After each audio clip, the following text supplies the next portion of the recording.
மேற்கு வங்க மாநிலத்தின் கொல்கத்தா நகரில் உள்ள ஹோட்டல் ஒன்றில் தீ விபத்து ஏற்பட்டதில் 3 தமிழர்கள் உட்பட 14 பேர் உயிரிழந்ததாக முக்கிய செய்தி வெளியாகியிருக்கிறது. தொடர்ந்து இது தொடர்பான தகவல்களை எமது செய்தியாளர் மணிகண்டன் வழங்கிட கேட்போம்.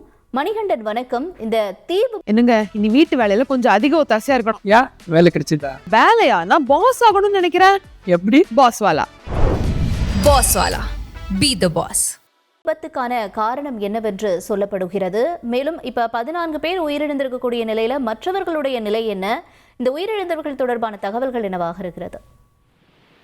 வணக்கம். இந்த நேற்று இரவு இந்த மேற்கு வங்க மாநிலம் கொல்கத்தாவில் உள்ள இந்த பால்பட்டி அப்படிங்கிற பகுதியில் இருக்கக்கூடிய ருத்ராஜ் ஹோட்டல்ல நேற்று இரவு தீ விபத்தானது ஏற்பட்டுள்ளது. இந்த தீ விபத்தில் ஒரு 14 பேர் உயிரிழந்தனர்.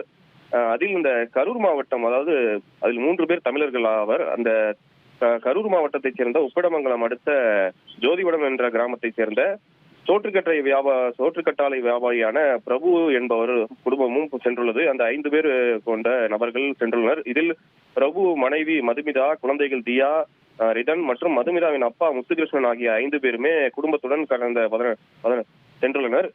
கடந்த 18ஆம் தேதி கரூரில் இருந்து உறவினர் வீட்டு திருமணத்துக்காக டெல்லி சென்ற அவர்கள் அங்கிருந்து பல்வேறு இடங்களுக்கு சென்றுவிட்டு கடந்த 28ஆம் தேதி கொல்கத்தாவுக்கு சுற்றுலா சென்றனர். சுற்றுலா சென்ற அவர்கள் கொல்கத்தாவின் மச்சுவா பஜாரில் உள்ள அந்த ருத்ராஜ் ஹோட்டலில் தங்கியுள்ளனர்.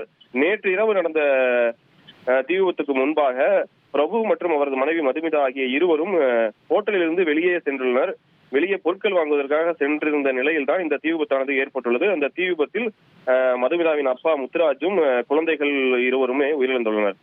தற்போது இந்த மூவரையும் கரூர், சொந்த ஊரான கரூர் அழைத்து வருவதற்காக தற்போது அந்த உப்படமங்கலத்தைச் சேர்ந்த அவர்களது குடும்பத்தின் உறவினர்கள் மற்றும் நண்பர்கள் அரசின் உதவியை கேட்டுள்ளனர்.